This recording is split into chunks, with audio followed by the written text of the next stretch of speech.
Hi there everyone. Today I'm reviewing Sparta at War by Rusch. So this dense but short tome is basically all about the city-state of Sparta and its wars, namely the Persian Wars around 480 BC and the Peloponnesian War from 431 to 404 BC. It begins with some detail on the Spartans themselves as a society, but rapidly moves into recounting and exploring these wars that the Spartans had, with both a modern and educated perspective. Dr. Rusch is a Greek military history expert, particularly on the Peloponnesian War, and so this is very much for readers looking for historical, factual recounting and exploration. As most historians have had to, it leans heavily on the primary sources of Herodotus, Thucydides, as well as the less reliable Diodorus, Plutarch, and Xenophon. The first part of the book establishes who the Spartans were, their culture, their differences to other Greeks, and the usual elephant in the room of their enslavement of the slave class, the Helots.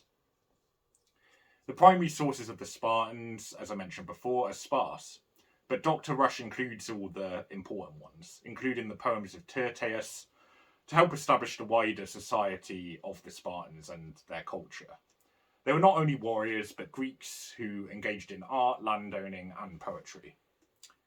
There was, however, a lot of war, and this is very much the focus of the book, as the title would suggest. In a sense, I was glad, because there have been some ancient history books on ancient Greece where the title is not very reflective of what's actually contained within.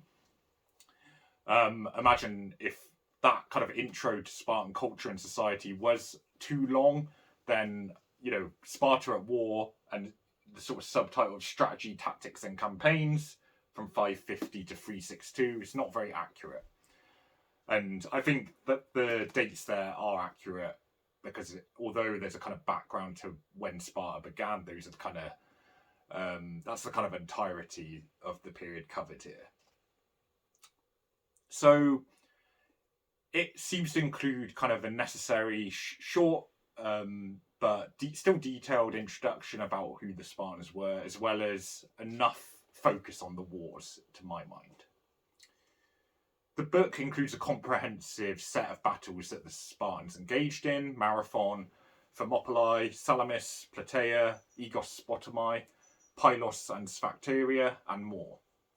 They help establish a picture of Sparta through the ages, calling out the heroics of Brasidas, the redemption arc of the exiled Gylippus, the possibly cowardly or sensible, depending on your viewpoint, Agis, and of course Leonidas. Sparta rallied most famously at Thermopylae to hold off the Persians and died to a man. And as we've commonly seen in the history books, but usually not outside of the history books, he acknowledges the presence here of other Greeks during the battle. And it certainly was a brave action, but often the focus, as we saw in the fun but far from fictitious film 300, is usually on the Spartans themselves.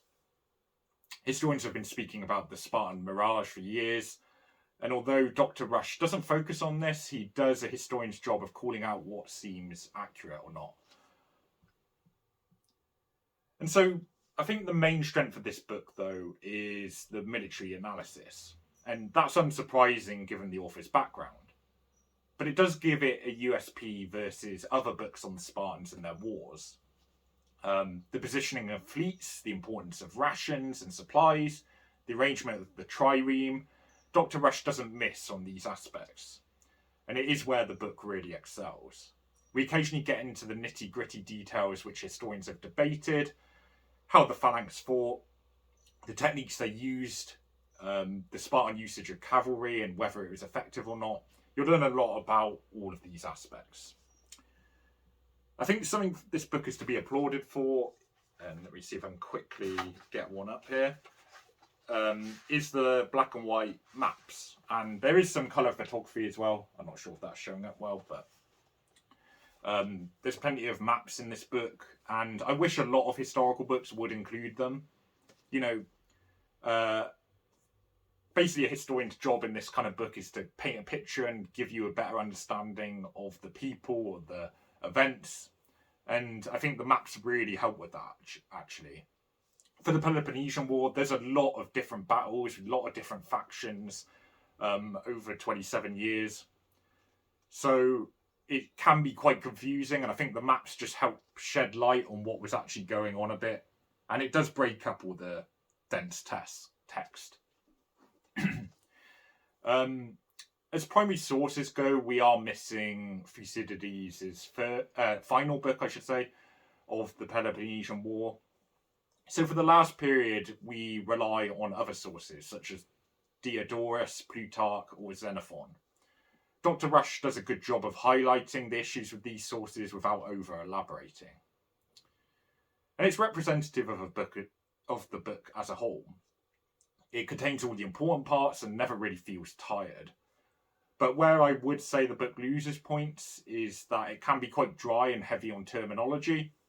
There isn't a huge amount of flow between all the different battles and why they were happening. I think that is this kind of stylistic choice of approach. You know, the book would have to be significantly longer to achieve that.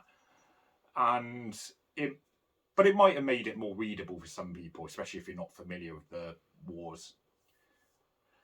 So I think this book might be a bit of a struggle for someone not familiar with the Spartans or who hasn't read any books. Even though it does explain terminology, there's just quite a lot of it. And, you know, once it's explained, obviously you've got to you might need to flick back if you're not familiar with it. Because it's introducing sort of names and places all the time. But I would say it's unlikely there's that many people who are picking this up necessarily. It's like their first book. I think a lot of people would probably end up seeing Paul Cartledge or Paul Anthony Rahy. So maybe that's not such a big negative. And in terms of these other books you might read about the Spartans, the Peloponnesian War has been handled arguably foremostly by Donald Kagan, but also Victor Davis Hanson did a book that was very popular. Paul Cartledge is one of the most well-known and published writers on the Spartans themselves, and a great starting point. As I said, Paul Anthony Rahy has several books that cover almost everything. Stephen Hodkinson, Anton Powell, Elizabeth Rawson, and others have argued for a tempering of the Spartan myth, or mirage as it's often called. A French historian termed it that years ago. And that the mirage and the kind of prowess of the Spartans has been exaggerated. They've kind of argued that, or at least said that we should rethink it or reconsider. You know, and there is evidence for that. Much of what we know about the Spartans comes from Plutarch, for example, who wrote in 2nd century AD. So he was a Roman writer. And, you know, we don't necessarily have the evidence to kind of question or test those kind of some of the outrageous claims that Plutarch reports or quotes. But, you know, their militaristic nature and the heroism of Thermopylae and other battles is, to my mind, very much justified. You know, their prowess had a reputation for a reason. They were successful in many battles over the years, especially in the Peloponnesian War. And they also surrendered, by contrast, you know, there were battles where they surrendered, they kind of fled, or they lost little skirmishes. So, as often is the case, it's probably somewhere in the middle. You know, they were definitely very fierce as a force, and possibly the best in the world at that time. But maybe the mirage has been exaggerated a little bit. And so, in terms of final score for this book, you know, it is it's a very much like an expert book on the Spartans and their wars. It's perhaps essential reading for a recounting of it, I would say. It can be dry and heavy. You know, like I said, there's many names, battles, skirmishes, and the book doesn't necessarily flow between them as well as something like Donald Kagan's Peloponnesian War. But in the military analysis of this book, it's unsurpassed. And you should maybe add a point to the score I'm about to give if, you know, you're just looking for specifically the kind of military tactics and how the battles were fought. I think it's an excellent historical recounting. I'm giving this one 8 out of 10. Definitely a book worth picking up if you're interested in the Spartans or their wars. And obviously I'll be doing many more videos on this. You know the name of the channel, so like and subscribe, and stay tuned for more. Thanks.